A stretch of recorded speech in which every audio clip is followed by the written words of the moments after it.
जोर से बोलेंगे हालेलुया। अगर आपका कैरेक्टर सही नहीं, आपको कोई नौकरी पे भी नहीं रखेगा।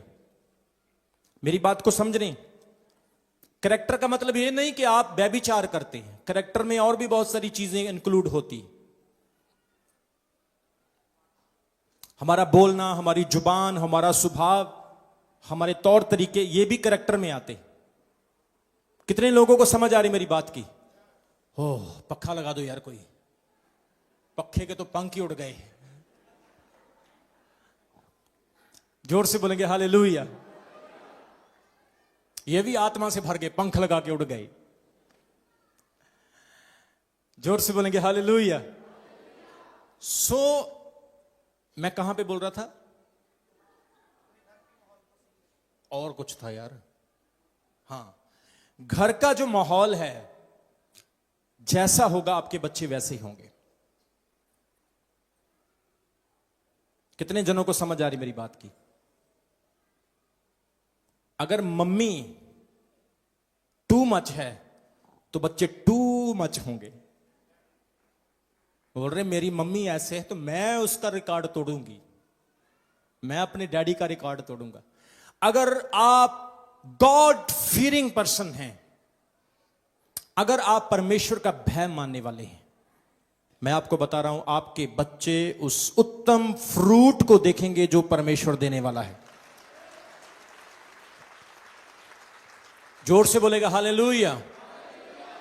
आपका चरित्र ही आपकी अमीरी है, आपका कैरेक्टर ही आपका पैसा है। अगर आपके पास कैरेक्टर है, अच्छा बिजनेस होगा, अच्छा परिवार होगा, अच्छा घर होगा। चरित्र सही है, आपको कोई अपने घर में बुला सकता है, सोफे पे बिठा सकता है, बेड पे लिटा सकता है। आपका कैरेक्टर अच्छा है, आपका बॉस आपके ऊपर ट्रस्ट कर सकता है। आप विदेशों में जाएंगे, आपका ट्रस्ट बनेगा। यूसुफ की तरह आप पोतीपर की पत्नी को टच नहीं करेंगे, वो विश्वास करेगा, परमेश्वर विश्वास करेगा, फिरौन विश्वास करेगा, और आप मिस्र के प्रधानमंत्री बन जाएंगे।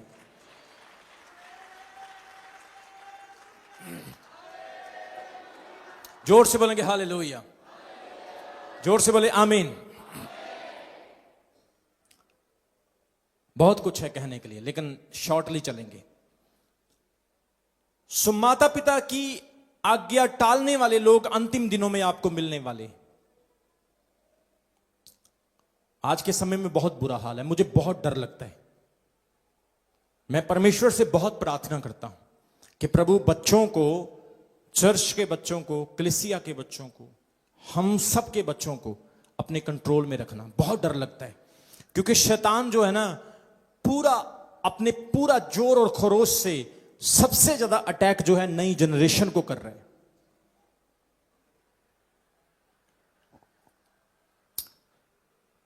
अंतिम दिनों की निशानियां, ऐसे लोग होंगे।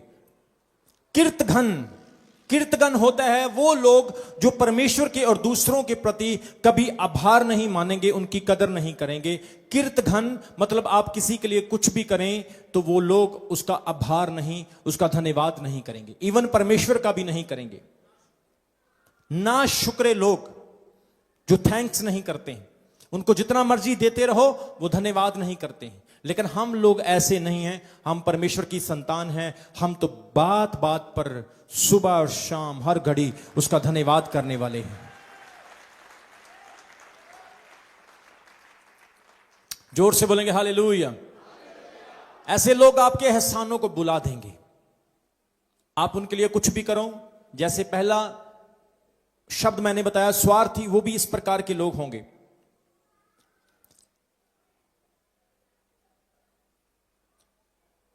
सातवां अंक जो मैं बताने वाला हूं वो है अपवित्र। आप देख रहे हैं कि इस प्रकार के लोग आपको बहुत कम मिलेंगे। ये ऐसा ब्रांड है जो किसी के पास नहीं। ये ब्रांड आपको सिर्फ जीसस के पास मिलेगा, पवित्र लोग। लेकिन अंतिम दिनों में अपवित्र लोग होंगे। वचन हमें ऐसा सिखाता है, वहां पे लिखा है उस समय अपवित्र लोग होंगे जो बुराई करने से परहेज नहीं करेंगे, और जो ऐसे लोग होंगे जिनका बहुत ज्यादा बुरा हाल होगा, वो अपवित्रता से भरे होंगे। हमारे जीवन में पवित्रता होना बहुत ही जरूरी है। अगर आप पवित्र हैं तो परमेश्वर आपसे प्रेम करता है, क्योंकि बाइबल कहती है मैं पवित्र हूं, तुम भी पवित्र बनो।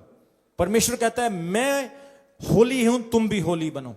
परमेश्वर हमें यह नहीं कहता पहलवान बन जाओ, सूरवीर बन जाओ। परमेश्वर हमें यह नहीं कहता कि तुम सुंदर बन जाओ, ब्यूटीफुल बन जाओ। वो कहता तुम पवित्र बन जाओ, क्योंकि मैं भी पवित्र हूं। अगर आप 100% नहीं बन सकते तो 10% बने। कितने जनों को समझ आ रही? आप कहेंगे apostle ji thank you very much. अगर आप 100 नहीं बन सकते, 20 बने, 30 बने, 40, 50, 60, 70, 80, शुरुआत तो करें, स्टार्टिंग तो करें। अगर 10 सिगरेट पीते हैं तो 5 छोड़ दें, 5 रह जाएगी। फिर 2 करें, फिर 1 करें। तो मैं तो ये कहता हूं 5 भी छोड़ो, 4 भी छोड़ो, 2 भी छोड़ो, 10 भी छोड़ो, खत्म ही कर दो, एक दिन में ही खत्म कर दो। जोर से बोलेंगे हालेलुया। अपवित्र, कई बार हमें लगता है उसकी लाइफ बड़ी अच्छी है, वो शराब भी पीता है, पब में भी जाता है, क्लब में। वो लड़की कितने छोटे कपड़े पहनती है, काश मेरे मम्मी पापा मुझे भी अलाउ करते तो मैं भी छोटे कपड़े पहन सकती। और आपको पता है जो छोटे कपड़े पहनने वाले लोग होते हैं, छोटे कपड़े पहन के बाद में ऐसे ऐसे भी करते रहेंगे। अरे भाई छोटे पहने तो फिर अब नीचे क्यों कर रहे, उठने दो ना। कितने जनों को समझ आ रही? अपने हाथों को उठाओ। मैं घोषणा करता हूं परमेश्वर आपको ब्लेस करे और आप परमेश्वर के ऐसे लोग हों कि बरकतों के पीछे नहीं, बरकतें आपके पीछे हो, यीशु मसीह के जीवित नाम में, आमीन। अपवित्र, हम दूसरों को देखते, हाँ उसकी मम्मी ने उसको सब कुछ अलाउ किया है, वो लिपस्टिक भी लगा सकती है, बड़े बड़े झुमके भी पहन सकती है, वो छोटे कपड़े भी पहन सकती। मेरे मम्मी पापा मुझे पता नहीं क्यों अलाउ नहीं करते। और आप कभी देखना उनके कमेंट्स के नीचे जो कमेंट होते हैं, लोग उनको अच्छा नहीं कहेंगे। कितने जनों को समझ आ रही है? लोग उनको अच्छा कहेंगे, कोई कुछ लिखेंगे, कोई कुछ लिखेंगे, कोई गलत लिखेंगे, कोई सही नहीं लिखेगा। तो फिर ऐसे कपड़े हमें क्यों पहनने हैं? अरे परमेश्वर भी हमें नंगा नहीं देखना चाहता है, वो भी हमें अधूरे कपड़ों में नहीं देखना चाहता है। वो इतना महान परमेश्वर है, उसने आदम और हवा तक को नंगा नहीं रहने दिया, उसने उनको भी कपड़े पहनाए।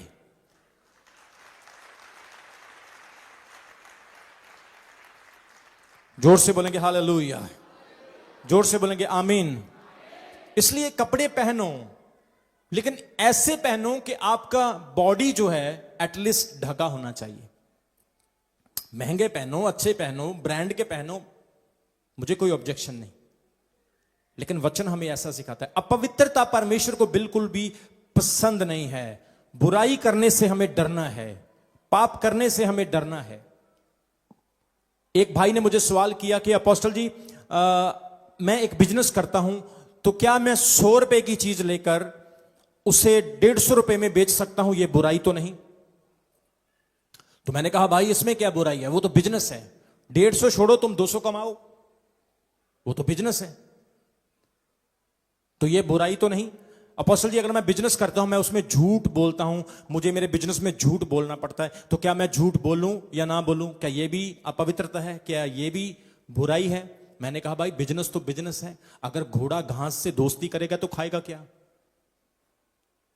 कितने लोगों को समझ आ रही? परमेश्वर ने दुनिया में जितनी भी चीजें बनाई है उसका ऑपोजिट भी बनाया है। सांप मेढक को खाता है, मेढक छोटे कॉकरोचों को खाता है, छोटे कॉकरोच उससे छोटे कॉकरोचों को खाते हैं। सांप चूहे को खाता है, चूहा हमारी वस्तुओं को खा जाता है, हम चूहे को भी खाते नहीं, मार देते हैं।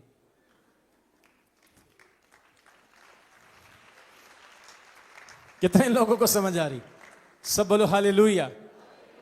कई लोग बोल रहे थे अपोस्टल जी बोलेंगे हम चूहे को भी खा जाते, चाइना में खा जाते, यहां पे नहीं खाते, लेकिन वहां पे भी मैं श्योर नहीं हूं। सब बोलेंगे हालेलुया। सो हर चीज प्रकृति में परमेश्वर ने हर चीज को ऑपोजिशन करके बनाया हुआ है। इसलिए अगर आप बिजनेस करते हैं, आपको प्रॉफिट भी तो चाहिए, वो बुराई नहीं। बुराई क्या है? जो हमने अभी वचन में पढ़ी है, स्वार्थी, लोभी, किर्त घन, माता पिता की अनाज्ञाकारी करने वाले, इस प्रकार के लोग, अभिमानी लोग, ये गलत चीजें हैं। हमें ऐसा नहीं बनना है। क्या ऐसा वचन आपको किसी चर्च में सिखाया जाता है? बोलो, सिखाया जाता है? पीछे वाले हाथ खड़े करके बताओ, सिखाया जाता है? कोई नहीं सिखाएगा आपको। वो बोले जो करना करो, खाओ पियो ऐश करो। ऐसा होता कि नहीं होता है? बोलो, आपा की लेना, खाओ पियो ऐश करो, मरो लुटो, पवित्र रहो अपवित्र रहो, बुराई करो, हमें कोई मतलब नहीं। लेकिन एक रिस्पॉन्सिबल सेवक, एक रिस्पॉन्सिबल पास्टर हमेशा अपने विश्वासियों को पवित्र वचन की एक एक चीज सिखाएगा, क्योंकि उसने लेखा देना है। और मैं विश्वास करता हूं आज जो आपको सिखाया जा रहा है, आने वाले दिनों में आपके जीवन में बड़ी आशीषें लाने वाला है। जोर से बोलेंगे हालेलुया। सो वहां पे हम क्या देख रहे हैं? कीर्तघन, जो लोग आभार प्रकट नहीं करते। उसके बाद अपवित्र, जो बुराई करने से नहीं डरते। उसके बाद आता निर्दयी, जिनका मन बहुत ही कठोर होता है, उनके अंदर तरस और दया बिल्कुल नहीं होती है। निर्दयी, कठोर मन वाले, ऐसे लोग भी आपको बहुत मिल जाएंगे। पवित्र वचन कहता है ये अंतिम दिनों की निशानियां हैं कि आपको कठोर लोग मिलेंगे, निर्दयी, दूसरों पर दया नहीं करेंगे। आप कितने ऐसे लोग देखते हैं सोशल मीडिया पे जो दूसरों को पीटते हैं, उनको दूसरों पर तरस नहीं आता है, वो निर्दयी हैं। पवित्र वचन कहता है उनके अंदर दया नहीं है।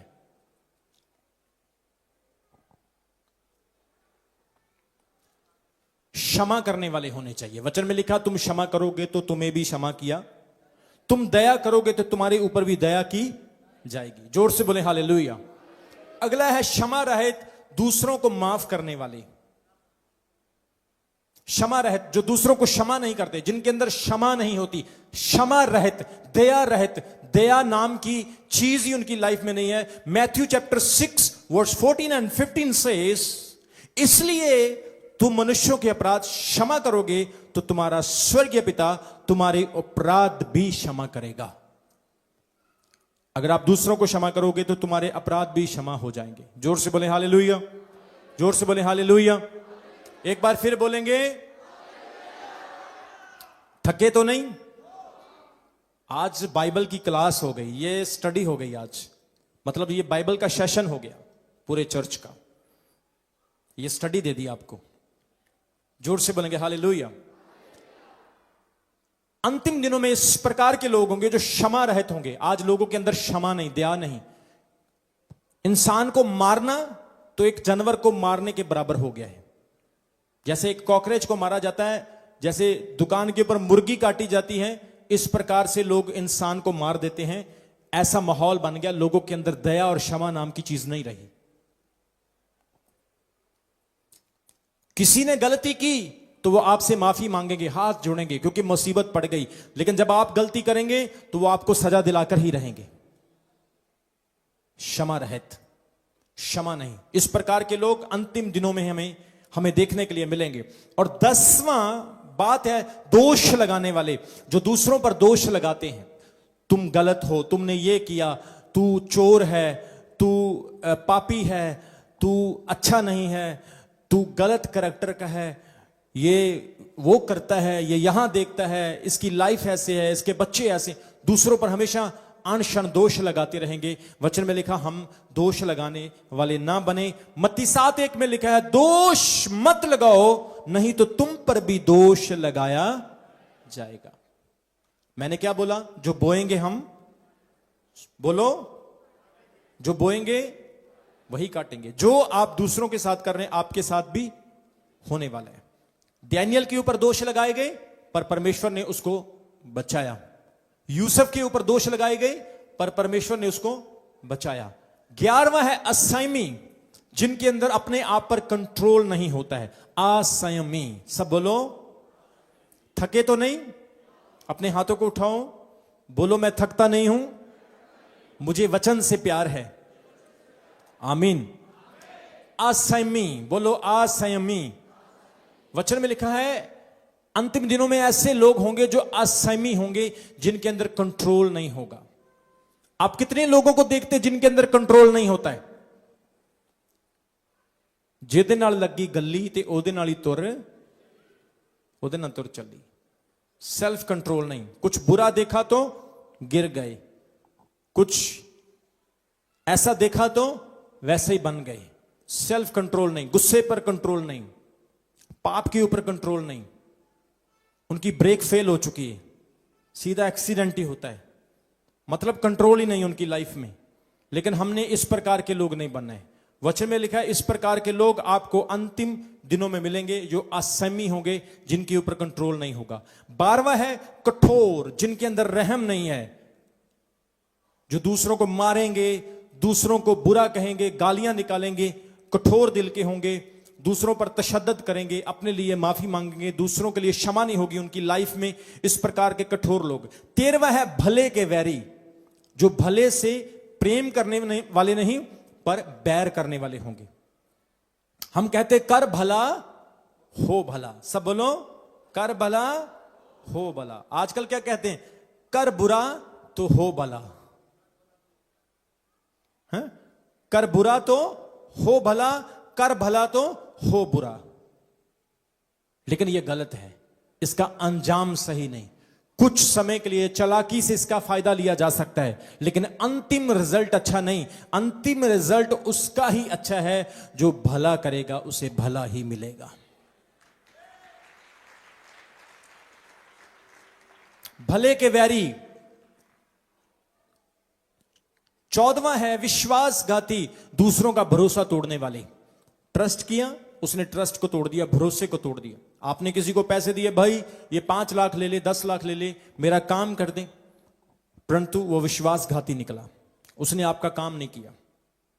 ऐसे बहुत सारे लोग जो सेवा में विश्वासघात करते हैं, ऐसे बहुत सारे लोग जो आपकी लाइफ में, आपके जीवन में, आपके बिजनेस में, आपके जीवन के हर पहलू में आपके साथ विश्वासघात करते हैं। अंतिम दिनों में वचन में लिखा इस प्रकार के लोग आपको मिलेंगे। 15वां है ढीठ, कठोर, जो समझते हुए भी अनजान बनते हैं।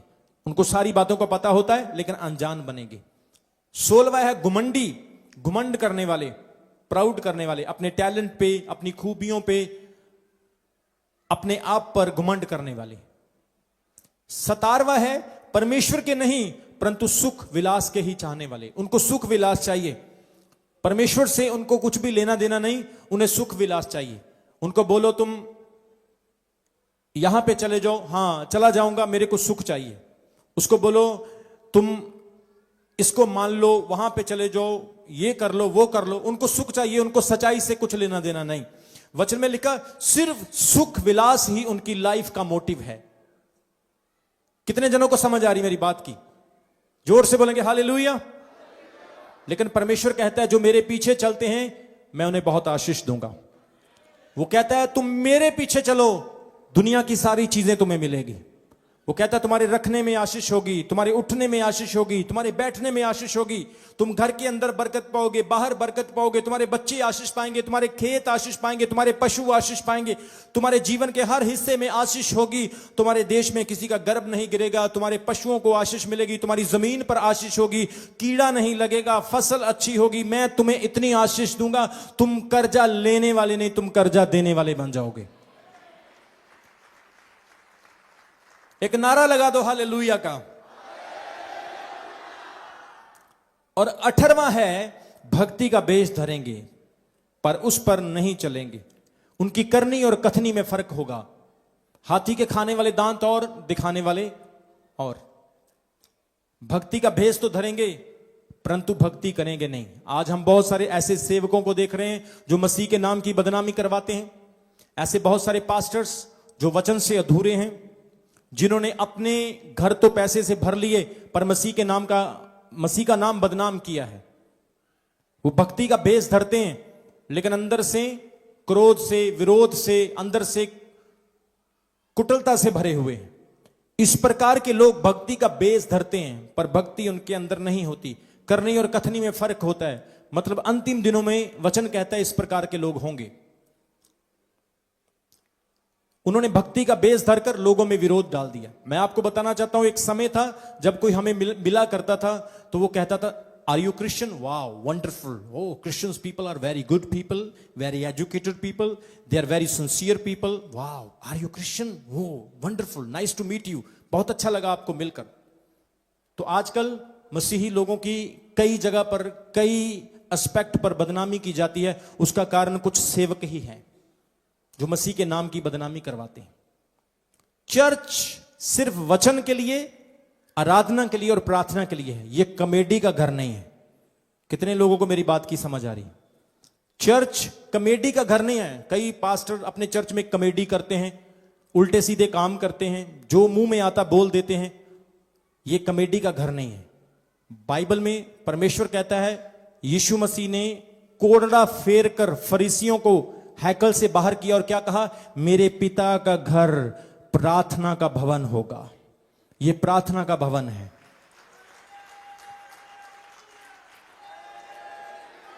जोर से बोलेंगे हालेलुया. लेकिन कुछ अंधभक्त जिनकी आत्मिक आंखें बंद है, ऐसे लोगों के पीछे लगे रहते हैं, भक्ति का भेष धरते हैं, पर एक्चुअल में उनके अंदर भक्ति वाली कोई बात नहीं. इस प्रकार के लोग अंतिम दिनों में पाए जाएंगे. 19 वचन में लिखा है, परमेश्वर की शक्ति को वे नहीं मानेंगे, चमत्कारों को देखेंगे, गवाहियों को देखेंगे, पर विश्वास नहीं करेंगे. तुम करो तो लीला, हम करें तो करेक्टर ढीला. तुम्हारा कुत्ता टोमी और हमारा कुत्ता कुत्ता. कितने जनों को समझ आ रही है? आप समझ रहे कि नहीं समझ रहे? परमेश्वर के कामों को देखकर भी विश्वास नहीं करेंगे. मतलब तुम कुछ भी करोगे तो वो सही है, हम कुछ भी करेंगे तो वो गलत है. ऐसे लोग जो भक्ति का बेस धरते हैं पर भक्ति उनकी लाइफ में नहीं है, वो भक्ति को नहीं मानेंगे, परमेश्वर की सामर्थ को नहीं मानेंगे. बाइबल में ऐसे लोगों के बहुत सारे उदाहरण हैं. नूह के समय में जिन लोगों ने तौबा नहीं की, पानी में डूब करके मर गए. सुदोम और अमोरा के समय में जिन लोगों ने तौबा नहीं की, आग से मर गए. अनैतिकता ने उनको डुबो दिया, उनको खत्म कर दिया.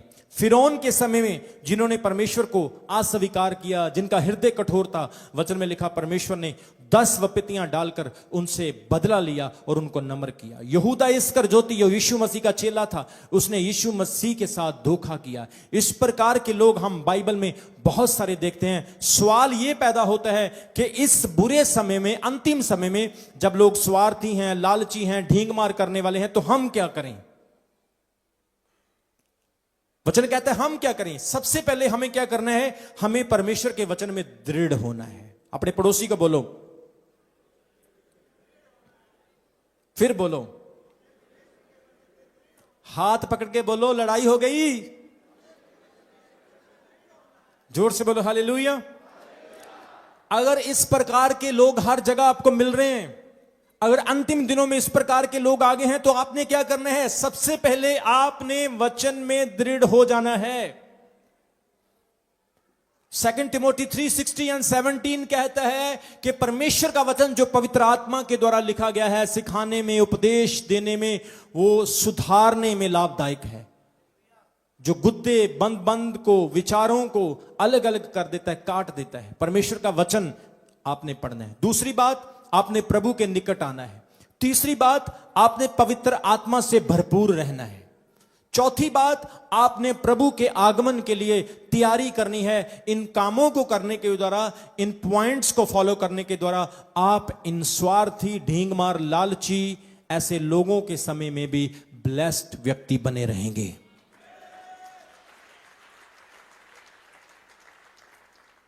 जोर से बोलेंगे हालेलुया. खड़े हो जाएंगे अपने स्थान पर. हालेलुया. Thank you Jesus.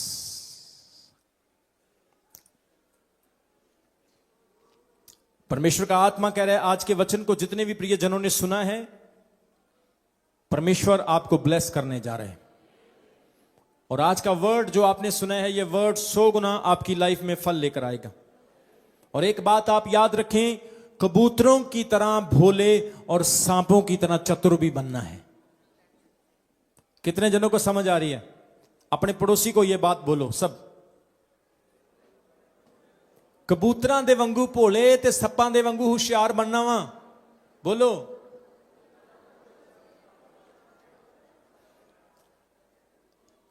कबूतर कितने लोगों ने देखा है? हैं? खुश हो रहा है भाई, अच्छी बात है, जोर से बोलेंगे हालेलुया। क्या करना है? कबूतर की तरह भोले। कबूतर कितने लोगों ने देखा है? शांत शांत, हम्बल। उसकी आवाज भी आएगी अगर घुटकू घुटकू की तो धीरे धीरे आएगी। और सांप कितने लोगों ने देखा है? चतुर होता है, बहुत होशियार, अलर्ट। आपके पैरों की आहट सुन के फटाफट से निकल जाएगा। आप ऐसे नहीं लल्लू बने रहो, आपने चालाक भी होशियार भी बनना है, ताकि शैतान आपको धोखा ना दे सके, ताकि शैतान आपको गुमराह ना कर सके। कानों, आंखों और अपने दिमाग के खाने को खोल के रखना है, ताकि शैतान आपको डिसीव ना कर सके। आप परमेश्वर में, यीशु मसीह में बढ़ते जाएं। जोर से बोलेंगे हालेलुया, जोर से बोलेंगे हालेलुया। बोलो यीशु मसीह के नाम की, यीशु मसीह के नाम की। सब बोलो हालेलुया। अपने हथां नूं उठावांगे। पिता, आज के वर्ड को जितने प्रिय लोगों ने सुना है, जितने भी बहन भाइयों ने आज के वचन को सुना है, आपकी समर्थ इनकी लाइफ में काम करे। जो वर्ड आज इनके कानों से होते हुए इनके हृदयों में, इनके ब्रेन में गया है, ये वचन 100 गुना फल लेकर आए। परमेश्वर इन्हें कबूतर की नाई भोले और सांप की नाई चतुर बना दे। परमेश्वर, इस अंतिम दिनों में जब लोग स्वार्थी, ढोंगी, ढींगमार, लालची, अकिर्त घन हैं, तो इस समय में भी खुदावंद खुदा आप इन्हें जगत की ज्योति बनाकर इस्तेमाल करते रहें। मैं ऑनलाइन देखने वाले सभी पार्टनर्स और व्यूअर्स के लाइफ में, सभी प्रियजनों के जीवन में आपकी बड़ी ब्लेसिंग को, आपकी बड़ी आशीष को मांगता और पाता हूं यीशु मसीह के नाम में, आमीन। सबको जय मसीह की। मैं जतिन बब्बर और आप देख रहे हैं मसीह परिवार चैनल। जैसे कि आप सब जानते हैं कि मैं इस चैनल पे प्रभु के अलग अलग दासों की वीडियोस डालता हूं, तो अगर आपको हमारा चैनल अच्छा लगता है तो आप इस चैनल को ज़्यादा से ज़्यादा सब्सक्राइब जरूर करें, ताकि आप प्रभु के वचन को सुन सके। वीडियोस को ज़्यादा से ज़्यादा शेयर करें, ताकि जिन लोगों तक वचन नहीं पहुंचा उन तक भी वचन पहुंच सके। सबको जय मसीह की। एक बार मैं आपसे दोबारा कहूँगा कि इस चैनल को सब्सक्राइब जरूर करें और वीडियोस को ज़्यादा से ज़्यादा शेयर करें। जय मसीह की।